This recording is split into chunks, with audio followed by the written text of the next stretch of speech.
Merriwether's world, or as my wife calls it, a midlife crisis without a Corvette. Yeah, she's like that.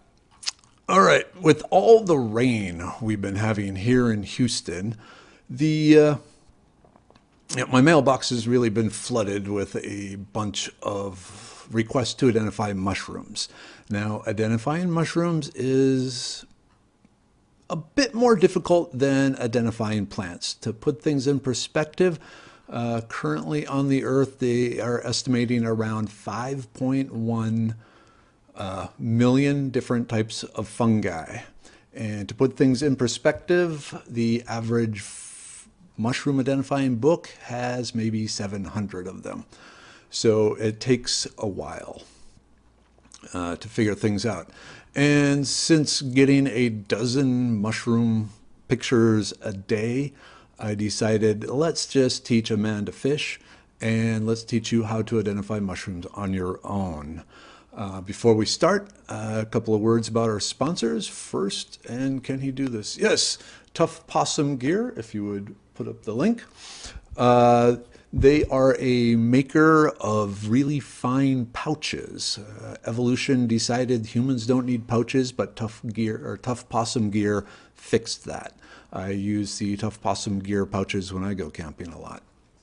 And the other sponsor is from my own personal work, the Workman's Friend Superior Barrier Skin Cream. What this is, it's not just a hand lotion that makes your hands feel all nice. What it is something way cooler. It actually activates the dead skin cells on your hands or whatever body part you put it on. Painters use it on faces or forearms, everything. It causes them to cross-link and form a chemical-resistant barrier on your skin. So this protects you from everything from poison ivy to sticky epoxy to paint. Really anything that would normally stick to or damage your skin no longer does because of the barrier skin cream. Now it's really cool, since this is from the company I work for, they gave me a secret special coupon to use when you order it from the Amazon link. And that is Mark Live. One word, Mark Live. Put that in the Amazon coupon code area when you check out and you get $3 off. Okay, so mushrooms. That's what we're here to talk about. And I already mentioned of the 5.1 million mushrooms out there, most of the books only cover a very, very small portion. That being said, there are some books worth having. So if you want to go and study mushrooms, one book I really like, and why is this not going to camera 2? Oop, that's why. Hello. Up. And of course, we're joined again by Merriwether running the controls. But we're going to turn the camera over here.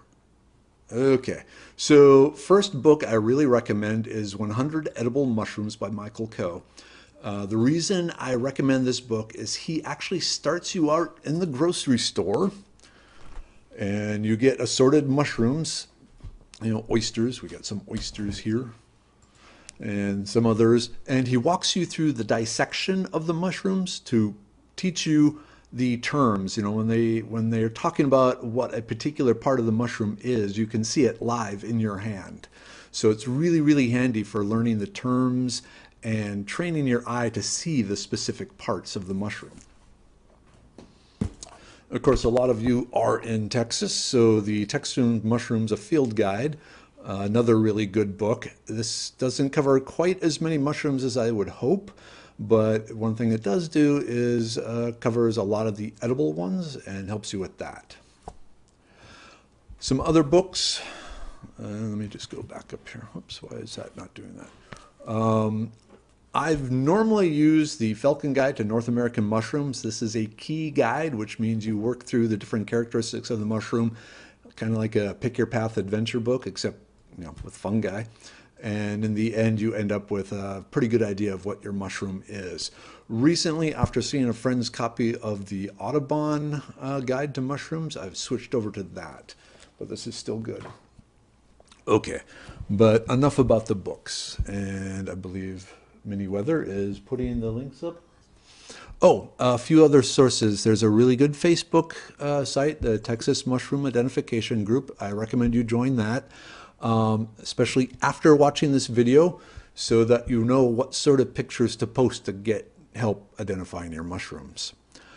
Okay, so without any further ado, let us go to the presentation.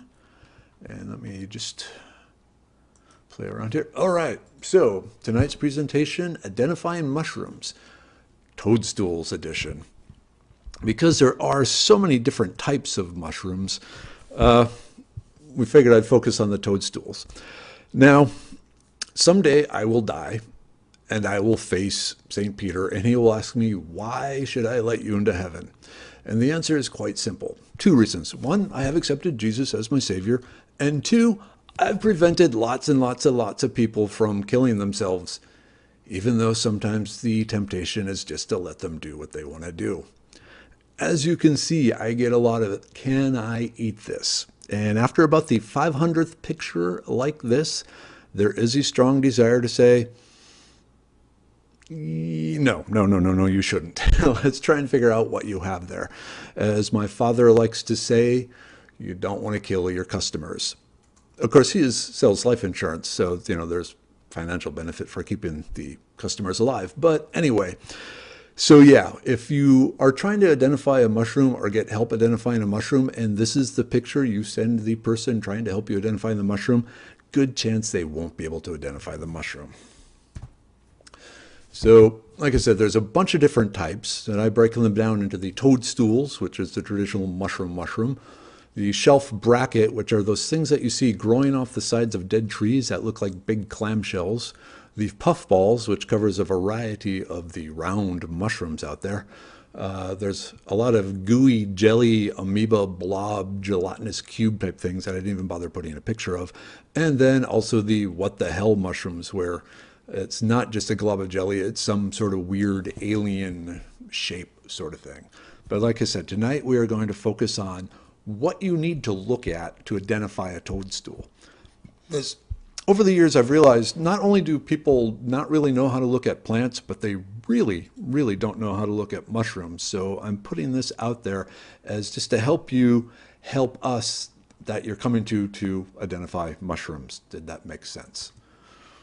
Okay, so like I said, we're going to talk about toadstools.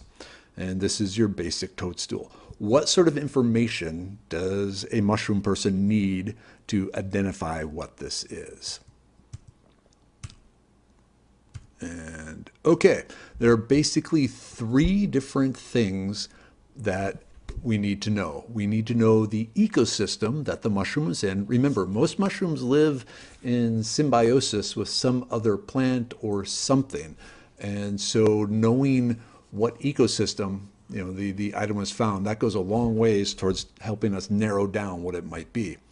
The structures, what are the different parts of the mushroom and how do they look? What do they look like? That's really some of the key things. And then finally, there's impressions. There's things like bruising and smells and color changes, things like that. But, sensation, visual type and smelling types impressions of the mushroom. Okay, so ecosystems. When I'm talking about ecosystems, again, I mentioned, there's where is the mushroom growing?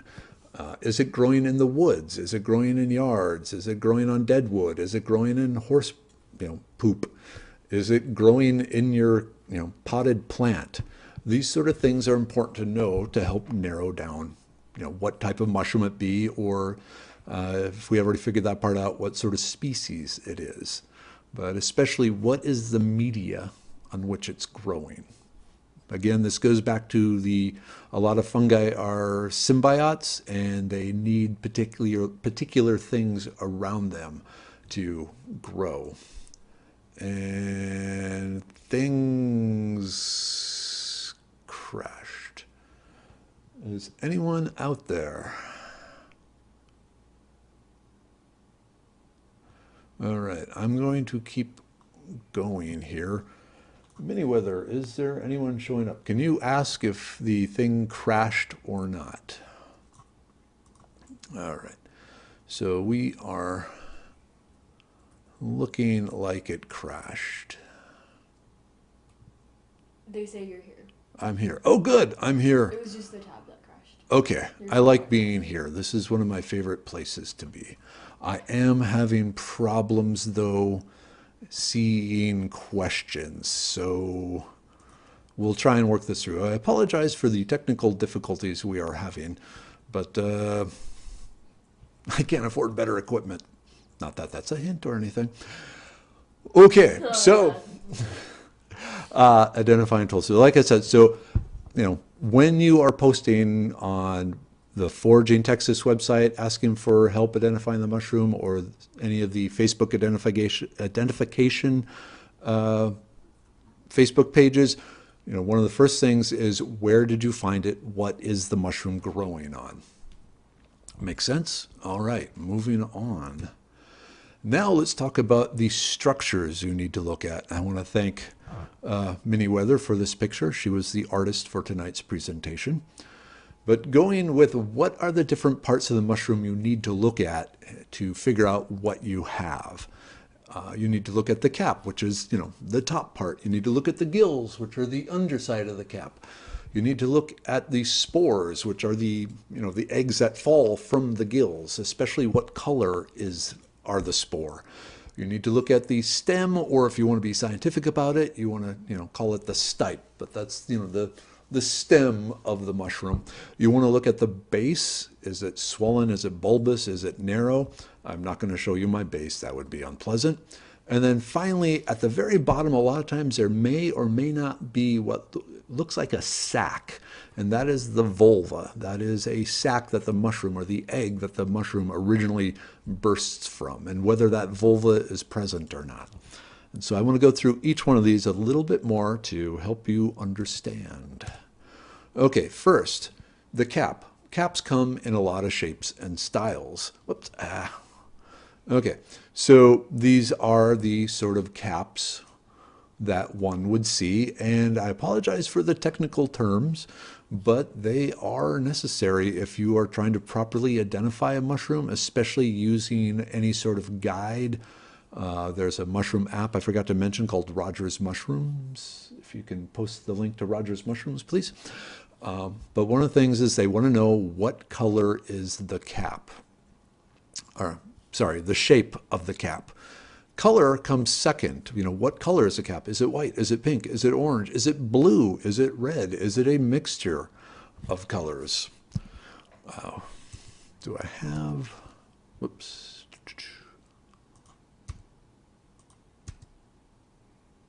Oh, I guess I have sorry, I'm having serious technical difficulties here tonight. Scales. What are scales? Scales are the little flecks of dead skin, if you will, that are on top of the cap. Now, some mushrooms have scales, these little flaky dots on the surface of the cap of the mushroom, and other mushrooms may not. But the presence or absence of the scales is one of the factors we need to know when we are trying to identify a mushroom. So, okay. We talked about the cap, the shape, the color,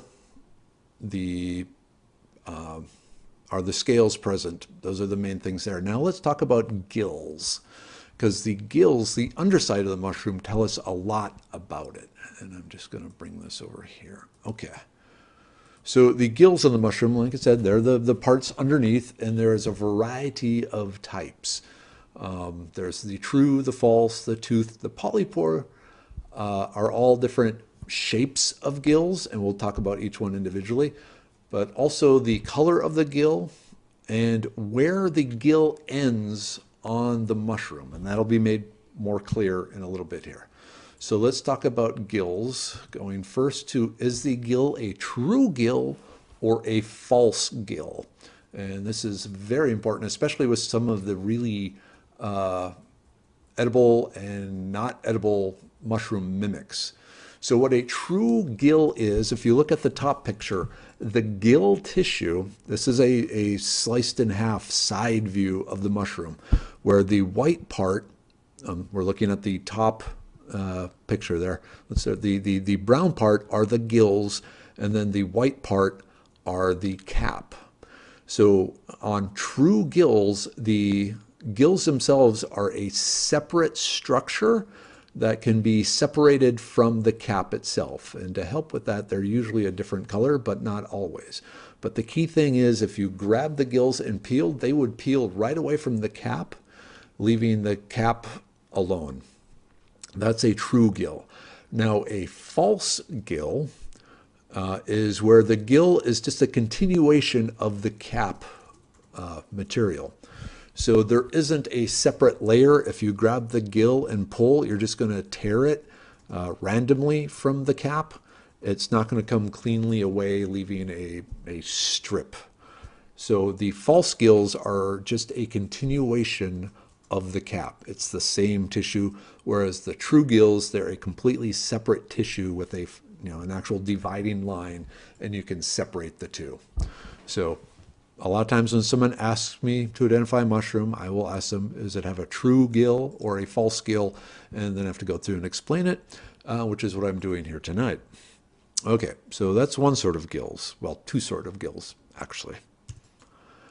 The next one is toothed.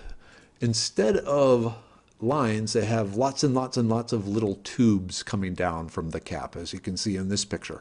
This particular picture is a bullet. And like I said, instead of the long gills that run from the stem out to the edge of the cap, it has a bunch of tubes that hang down. Does that make sense? So that's what we call a toothed cap, because think of each one of those tubes as an individual tooth for some reason. How are we doing on questions? Anyone? Okay. Again, it's a little tricky tonight, but we'll see. I actually got home about 30 minutes before the show started, and then I spilled a bunch of food on my clothing, so I was a bit frantic tonight. Okay, so toothed, instead of the long gills or false gills, it has a bunch of little tubes coming down. Okay, the next is a polypore, where if you look at the underside of the mushroom, it's very similar to the toothed, but what you see is just a bunch of openings, a bunch of holes in the base of the gill. So instead of the gills, you see a bunch of holes. Imagine I had really bad acne on my neck. That's what we'd be looking at. So you want to know, does the cap, or the gill structure, does it have gills or does it have tiny holes? If it's tiny holes, that's a polypore. Totally different type of mushroom than if it has gills. Make sense? Like I said, these are the sort of things that you need to know when you are looking at a mushroom to try and figure it out. Okay, another thing is the color of the gills. And some mushroom species, the gills, especially if they are false gills, will be the same color as the cap. They pretty much have to be because they are just cap material. Now, if they are true gills, there's a good chance that they could actually be a different color than the cap. So the color of the gills is necessary for helping identify the mushroom. Now, some gills even change color over time, depending on when you get the mushroom. Is it young? Is it medium-aged? Is it mature? Is it starting to go bad? The color of the gills will change. Like in this horse mushroom here I have in the picture, the gills start out a pink, but then they turn brown and then turn almost a dark chocolate sort of brown color. But again, the color of the gills is another thing you need to look at to identify the mushrooms. So the cap, especially the shape and color of the cap, the gills, what sort of gills there are, and we saw 4 or 5 different types of gills, and the color of the gills. Okay, the last thing on the gills is the end point. Where do the gills end in relationship to the stem? And so there are basically 3 different ways of describing this. The adenate means the gills actually go right up to the stem. So the gills kind of go right up against the stem and stop. So if you can see in this picture, they go to the stem and stop. Oops. Okay, the next one is the sinuate, where the gills actually end before the stem does. And I'm getting Eric. Hey, Eric. Sinuate is where the gills stop just before the stem. So you can actually snap the stem off cleanly and leave all the gills behind in the case of a sinuate. And then finally is the decurrent. And decurrent means the gills actually run down the stem. If you're out and about right now, you're probably seeing a lot of orange or yellow or golden, I want to say chanticleer, chanterelles, sorry, chanterelle mushrooms, which is this one in the picture, where the gills don't stop at the stem, they just fuse into the stem, and that's what we call a decurrent. So being able to tell if the gills are adonate, sinuate, or decurrent is another thing you need to know to identify the mushrooms. So you see, and there's a lot that goes into identifying the mushroom. It's not just look at a single picture. You got to look at a lot of parts.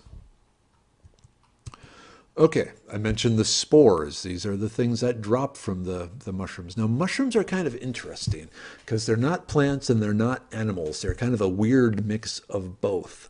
They're not plants because they don't produce chlorophyll. They, can grow in complete darkness. They do not use sunlight as an energy source. They actually secrete digestive enzymes that start breaking down the whatever symbiote they're with, and taking the nutrients from that. Almost like, think of it as how flies eat, where they, puke out fly stomach acid onto, a piece of meat, and the meat starts to dissolve and the fly slurps it back up. That's what mushrooms are doing. They're kind of basically vomiting on everything and slurping the results back up. Now, the other thing about mushrooms is they don't reproduce by seeds. They reproduce by spores. A spore is an individual cell, so they release millions and millions of these individual cells, hoping that some of them will grow to fruition and produce new mushrooms. So when you take a mushroom cap, which we have here, set it upside down or gill side down on a piece of paper overnight. During the night, it will drop the gills as it's trying to reproduce. And then the next morning, you can look at these spores, and that will help you also understand or identify the type of mushroom. Because the spore color is going to be unique to a specific species. So, a particular species, if it produces blue spores, it will always produce blue spores. If it produces lavender spores, it will always produce lavender. Traditionally, mushroom hunters would use pieces of paper that are half black and half white, and set the cap, over it so it covers both. But what I found works a lot better is just set the mushroom down on a plate of glass, or even some microscope slides, which I thought I had some in reach, but I don't. That's okay. And just let the spores again fall overnight onto the piece of glass, and then you can hold it up to the light or whatever and get the color of the spore. But spore color, what we call a spore print, again, is another crucial part of identifying very similar looking mushrooms. Any questions? No questions? Okay, cool. Or everyone's left. I don't know. But I'm going to keep going anyway. Like I said, hopefully this will help you learn what you need to identify mushrooms. Okay, so the next is the stem or the stipe. And again, on there's assorted features of the stem that help identify the mushroom. One being the color. Is the color of the stem the same as the cap and the gills, or different? Because that's going to vary from species to species.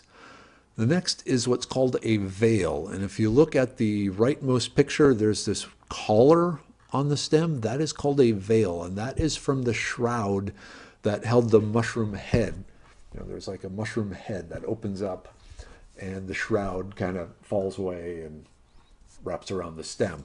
Now, sometimes, depending on the species, if there is a veil, the shroud may kind of go up the stem, or it may hang down the stem.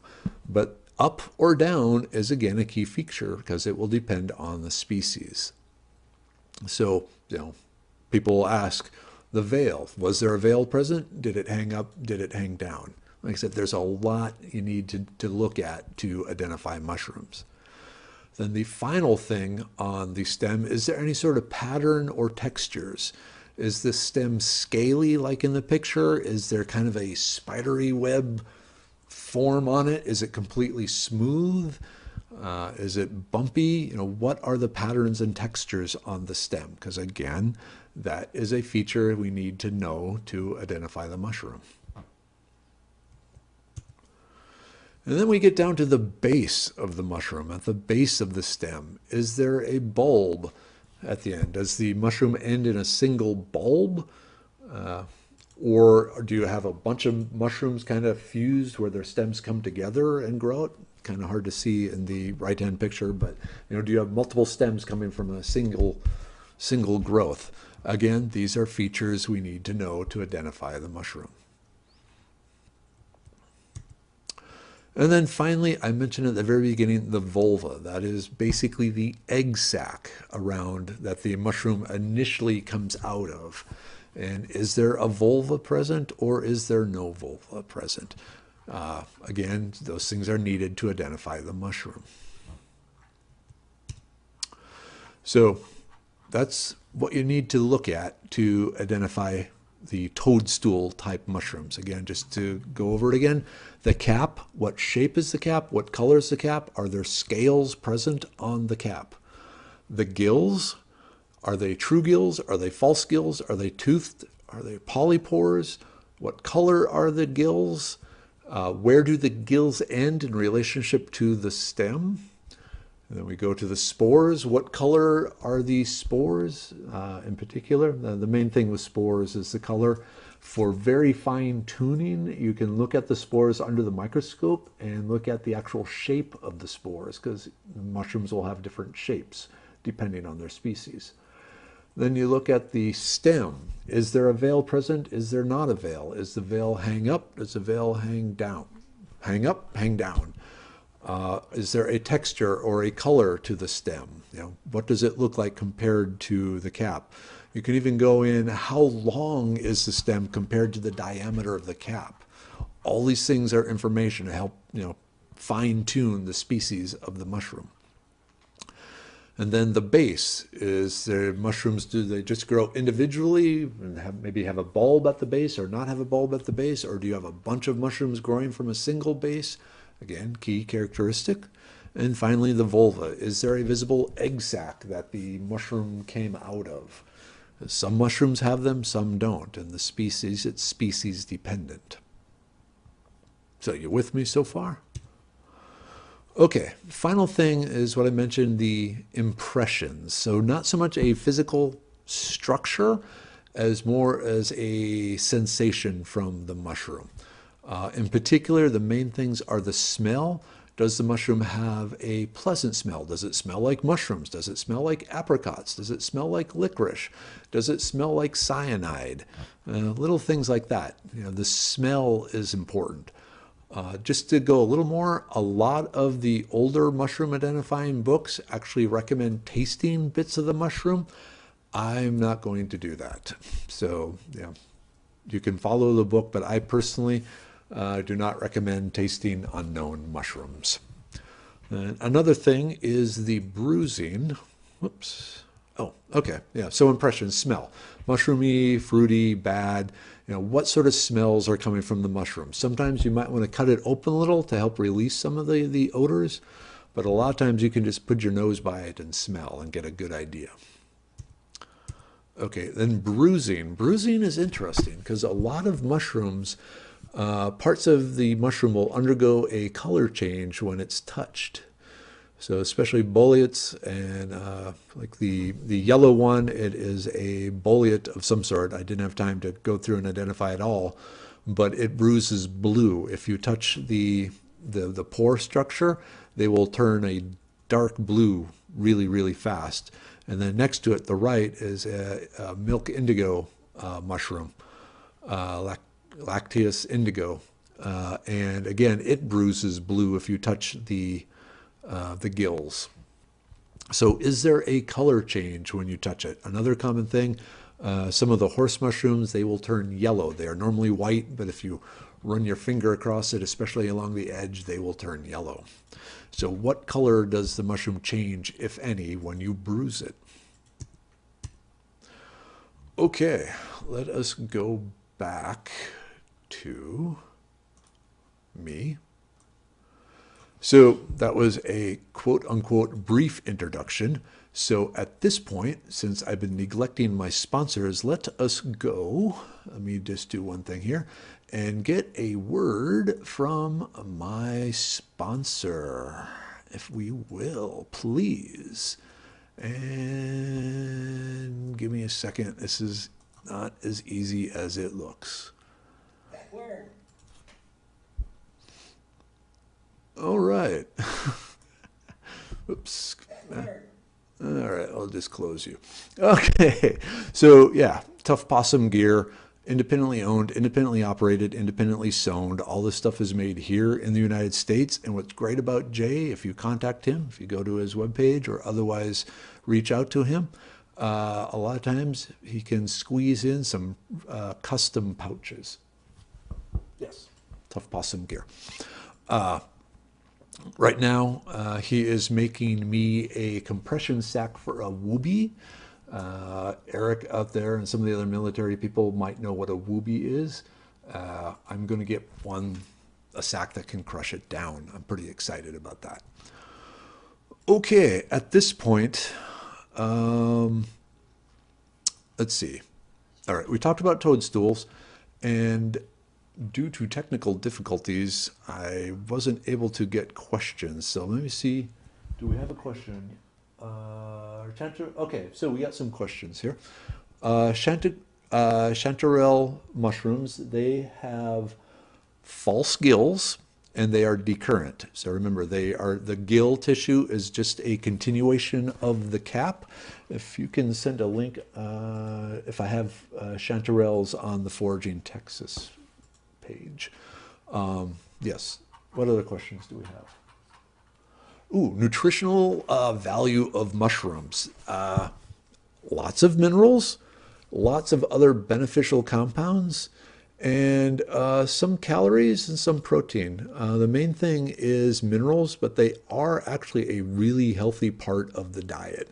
More from a micronutrient point of view, but a lot of them, and then they taste really good too.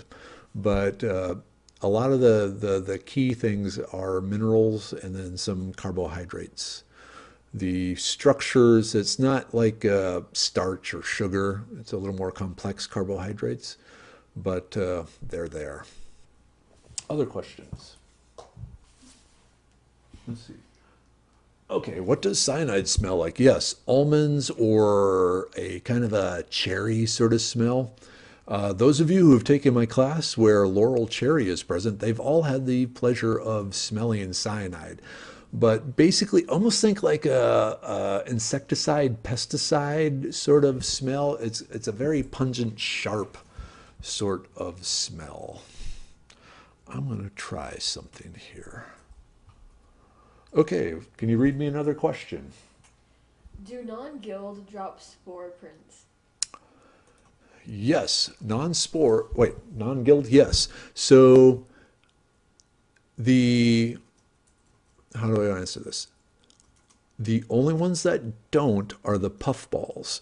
If you've been out in a field and you've seen, this round ball thing and you step on it and it puts this puff of smoke up, those are the puffballs and they are releasing their spores. They keep their spores inside until something ruptures the surface. All the others, the true gills, the false gills, the polypores, all of those do release spores because the gills, the false gill, the true gill, and the polypore, the tooth, that is their spore releasing structure. So the only ones that really don't, the jelly get a little funky. They release spores, but not in a good way that are easy to see. My understanding, and I could be wrong, is that they just kind of ooze the spores out and hopefully they get kind of wafted along by a rain or something like that. But the only one that doesn't drop spores are the puffball, earthball style ones, the round ones where they keep the spores inside. There's actually a really cool mushroom here in Texas. It's found in Texas and one other place in the world, and that's Japan. It's called the devil's cigar, and it kind of looks like a cigar, and when it releases the spores, it sprays the spores out of the top. And what's really interesting is it's only found in the Texas Hill Country and over in Japan. And through genetic matching, they can figure it out. I want to say they figured it out. They separated around 14 million years ago, which when all the continents or stuff were fused. So somehow some of the spores from the mushrooms ejected. They probably went all over the place, but the only places that to this day that the mushrooms managed to survive from way back then is in Japan and in the Texas Hill Country. So kind of cool. Other questions? 'Cause otherwise I have to like sing and dance.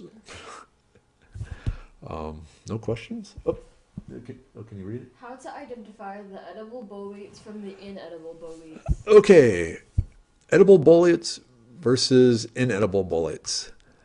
Lots of different ways. You have to look at and it's not something I can just rattle off the top of my head, because even I need to sit there with my guidebook and work through all the features. But like the boletes, some rules of thumb. If it bruises blue quickly, like I showed you, more likely than not, it is one of the poisonous ones. But you need to look at the cap color, the gill color, the spore color. There's one of the edible boletes that puts out a green spore.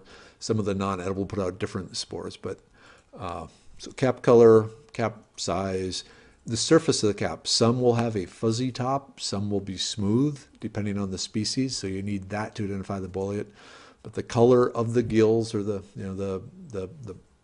pores underneath the polypore, the color of the stem, and especially is there a pattern on the stem. So basically all those features we looked at earlier, you need to identify each one of those individually for the bolete and then compare it to the key guide for the boletes. I want to say there's something like 12 or 24 different boletes here in Texas, and they're fairly similar. I want to say it's 24. It's probably more than 12. There's a lot of them, but they're extremely common this last month. Another question. Oops. Where are the spores on the coral mushrooms? Okay, where are the spores on the coral mushrooms? I have no clue. Coral mushrooms, and I don't have a picture of one, they come up and then they split, and then the split splits, and they, for all intents and purposes, they look like coral that might be about 3 inches tall. My guess is kind of like the jelly fungi, where they just kind of exude the spores from their surface all over, and then when the rains come, it kind of washes the spores off. But that's just a guess. I haven't spent a lot of time studying the coral mushrooms. There are some edible ones, but they're so small that I haven't spent a lot of time on it. Like I said, there's 5 million different species of mushrooms that believed right now. So I'm trying to figure out which ones to spend time on. One thing about the coral mushrooms, they're not as common as a lot of the others. So one of the reasons I don't spend as much time trying to identify them. What else? Do we have another question? Yes. Does spore release and production depend on environment? Won't they produce by an underground network? And then says microxeral, and then he said he couldn't spell it. Okay, yes, mycelium. So mycelium is the actual fungus. Mycelium, if you pull up a fungus and you see all these fibers running from it where you think of roots, that's the real fungus. What you're seeing, the mushroom or the toadstool or the surface thing, what you're seeing there is the reproductive organs of the mushroom, a very small part of the overall amount. So when the mushroom is growing, yes, it is it's making the mycelium longer, but all the mycelium are one plant. It's not, well, actually, no, but they work together as one plant, but it's not the true way that it reproduces. Sometimes a clump of earth will get tore up and move somewhere, and you will get the mushrooms coming. But the key thing, the baby mushrooms are from the spores that are produced, by these sexual organs of the mushroom, the part you can see. As far as when they occur, yes, it is very much dependent on temperature and humidity and overall wetness of the soil. You may have noticed, like in Houston, all summer long we had really heavy rains, but the mushrooms didn't start showing up until things cooled off a bit. My theory on that is the mushrooms know when to release spores. They want to release them when it thinks it has an optimal chance of growing. So if they release the spores when it was really, really, really hot out, the upper level of the soil dries quickly, and the spores don't have the moisture they need to grow and grow the mycelium out. So once the temperature drops down in the 80s and we get that same sort of rain, now suddenly there are mushrooms everywhere because now the water doesn't evaporate away, right away. So the spores actually have a chance to grow. So the mushrooms are in the mycelium, which are very, very intelligent. Never get into a logical argument with a mushroom. Trust me on that. But the mycelium, they'll go, okay, the situation is right. Let's make babies. It produces the mushroom, the shelf, the toadstool, whatever, and starts dumping spores out. Now, different mushrooms have different temperatures that they prefer. Like the reishi mushroom is one that's very common around here, very medicinal mushroom. It actually prefers a really, really hot weather, but it still does need rain. But I have some growing in my yard, and all through July, the area around them was covered with the brown spores that they were releasing. They didn't mind that it was over 100 degrees. They were thinking, yeah, this works for me. Okay, hopefully that answered the question. Do we have another question? I just keep turning to you. All right, next question. What is the average airspeed velocity of a laden swallow? African or European? Next question. Earth stars, are they in Texas?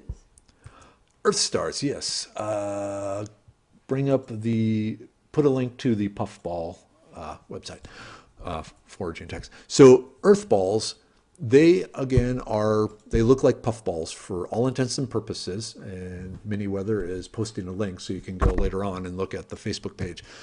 A true puffball, if you cut it in half, it looks like you cut a marshmallow in half. It's going to be homogeneously white all the way through the mushroom. The puffball, which on the surface look like a mushroom, but if you cut it in half, the inside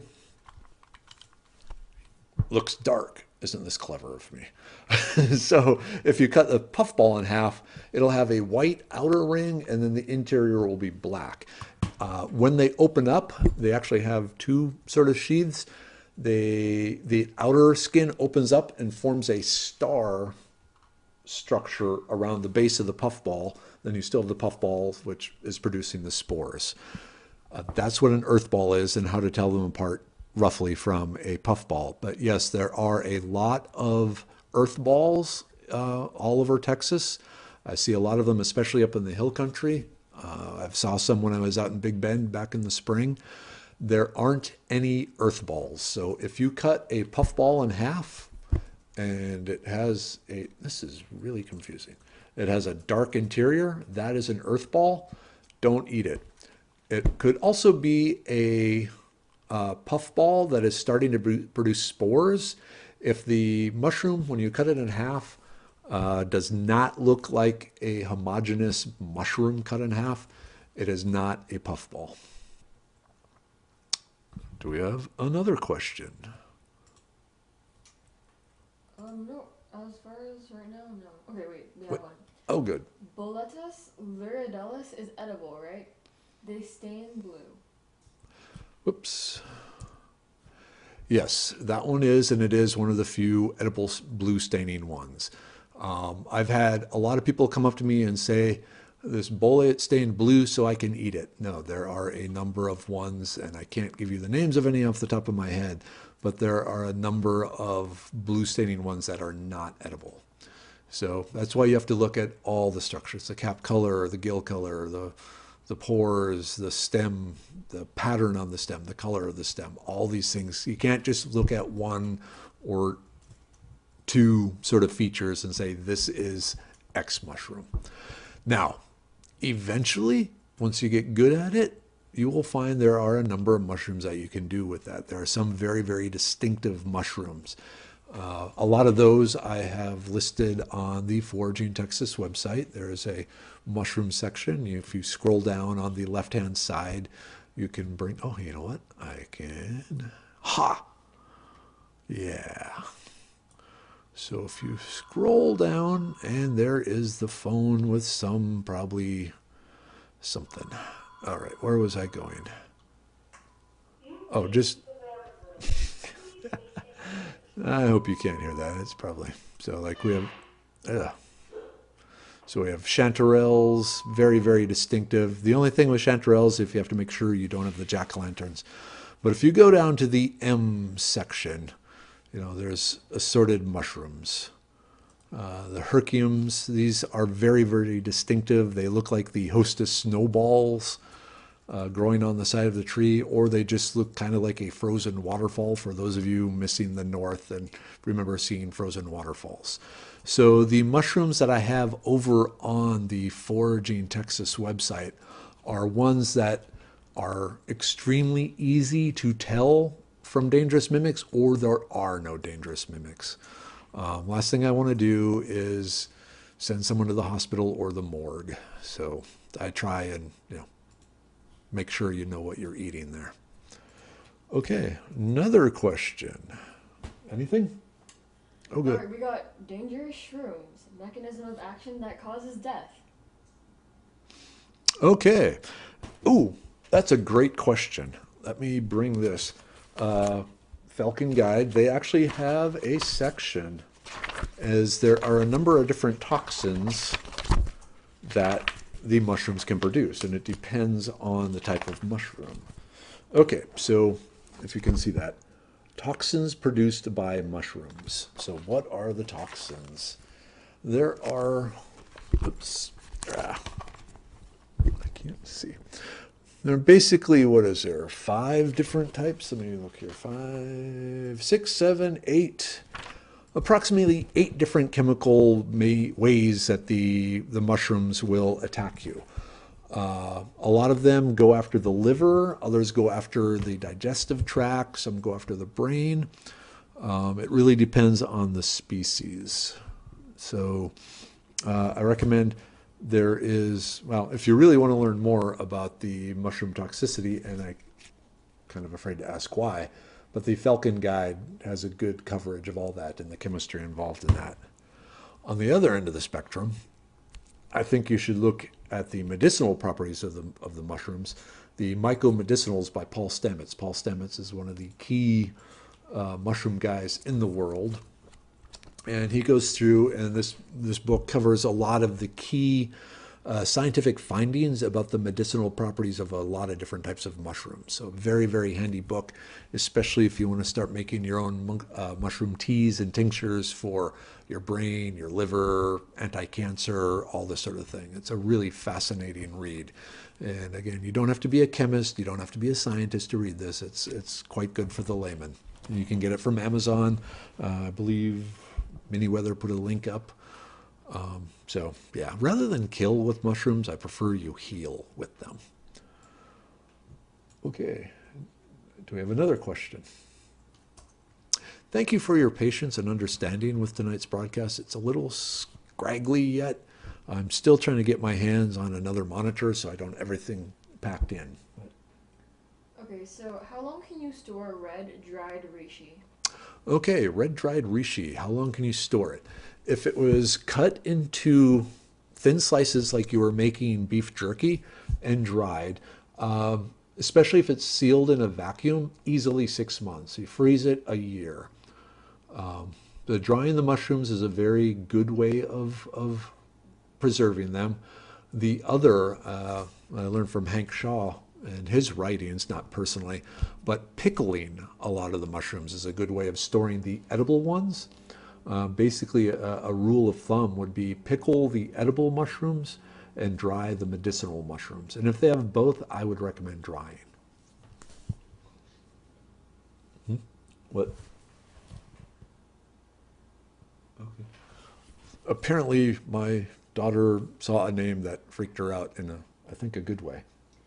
Can I find truffles in Brenham, Texas? Can you find truffles in Brenham, Texas? Texas actually does have a true truffle. It is found symbiotically with pecan trees. They have all the same taste and smell of the big expensive French ones. No one has figured out how to domesticate them. So in Brenham, that would be on the edge of the hill country. That would be probably far enough into the hill country where you might find them. I recommend hunting around pecan trees. In particular, if there are old pecan orchards where there were lots and lots of pecan trees around and have been around for decades and decades, that is the place where you will find the Texas truffle. In the 20 years I've been down here in Texas, and I learned about the Texas truffle fairly early on. I have never personally found one, and I've only received photographs from one that I was able to positively identify as a Texas truffle. Remember, they are going to be buried in the earth. If you see it on the top of the soil, it's probably not a Texas truffle. But that's something worth Googling. I don't have it on the Foraging Texas website because it is so rare and so hard to find. I don't have a lot of good pictures of it. But if you are in the hill country and have access to old pecan groves, that's where you want to hunt them. Another question. Best time to look for mushrooms? Daylight, usually, because, you can see things. But in most cases, going back to the type of mushrooms. Most of the time, especially the toadstool type, those are going to appear after rain. That structure is very short-lived, and maybe a week if you're lucky, and a lot of times less. Now, ones that grow on dead wood, especially the shelf mushrooms like the hoof mushroom, which I have on Foraging Texas, and the reishi mushroom, those things continue to grow all summer long, but you need to know where. But one of the key things in all the cases is water. You need moist wood, you need wet wood, you need wet soil. So after it rains, look around in the yards, the fields, the open sunny areas.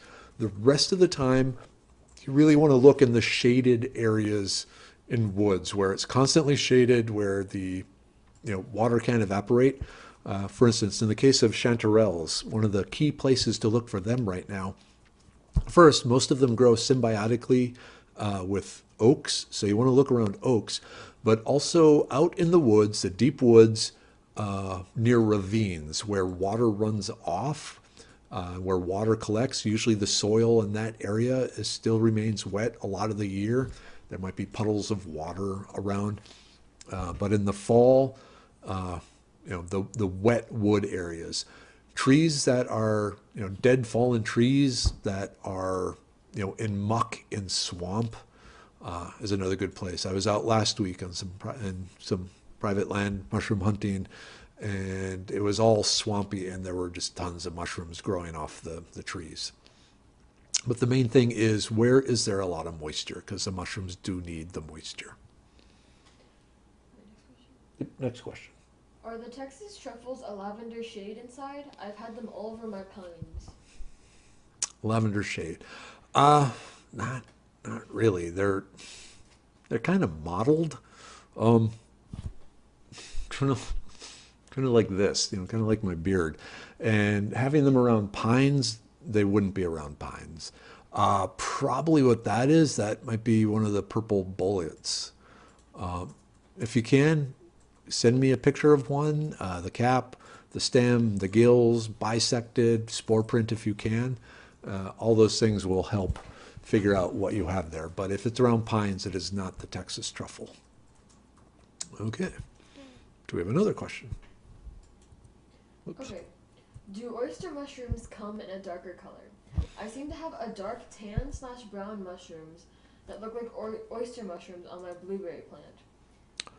Okay, yes. Let me bring up oyster mushrooms. Or wait, do I have them here yet? Oh yeah, okay. So as oysters mature, why don't we have pictures? Oh, okay. I don't know if you can see in the center picture here, the oysters, as they mature, they start to turn kind of a tan color. Do I have, from the normal white, do I have? Yeah, here's another good one. This is actually growing along a dead root coming off a tree. But yeah, as the oysters get older, they turn from the white to the gray or the brown sort of color. But all the other aspects will remain: the scent, the smell, the false gills, things of that nature. Get a spore print. The spores will be kind of a light violet color. Do I have a picture? It's hard to see here, but it's a very, very pale lavender, almost white in color. When the oysters are turning this tan color, the tender parts are still edible. You might have to trim off some of the older, drier parts, but a lot of it is still going to be edible. Another question. Are there any mushroom grower companies in Texas, like you can find in Seattle? Oh, yeah. My favorite is Robert Patrick with Indian Creek mushrooms. Google that quick. Robert Patrick, he's a fan. He might even be watching tonight. But he's great. He's up a little bit of East Texas, about an hour north. I want to say up in Livingston. And he supplies a lot of the restaurants in the Houston area. That's one. Another one recently came to my attention. Did you find him? Yeah, Indian Creek mushrooms. He also he grows all sorts of amazing mushrooms, and he not only does he bring them to restaurants, but he also there's several farmers markets that he supplies to. So that's the key one that I've had the longest relationship with. Now, if you're up in Austin, there is a mycological society. They actually teach classes in growing mushrooms. If you can find the link, look up growing mushrooms in Austin. Merriwether is going to get the link to that.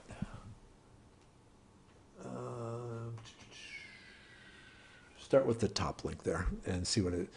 But they actually, if you Google Austin mushrooms and follow the links, that's a group. They actually teach classes up there. They also travel to other parts of Texas. And I'm surprised. I should have had. I apologize to them if any of them are watching, but they are a great source for learning the basics of growing mushrooms. A book I can recommend. I don't have it on the list, but the Essential Guide to Cultivating Mushrooms. This even goes as fine a detail as how to clone mushrooms and things of that nature. But the Essential Guide to Cultivating Mushrooms. This is pretty upper level. If you want to grow mushrooms professionally, this is a good resource. Okay. Don't worry about it. We'll find it later. Do we have another question? Oh, wow. It's 9 o'clock. I guess we're going to run longer because we need to go back to my sponsor, Tough Possum Gear. And again, I can't say anything bad about them. He is a wonderful person himself that makes really tough, durable, wonderful, stuff. Until recently, he'd been sewing, on the dining room table, but he just got a really excellent big sewing table room. So if I can bring him up one last time, a word from Tough Possum.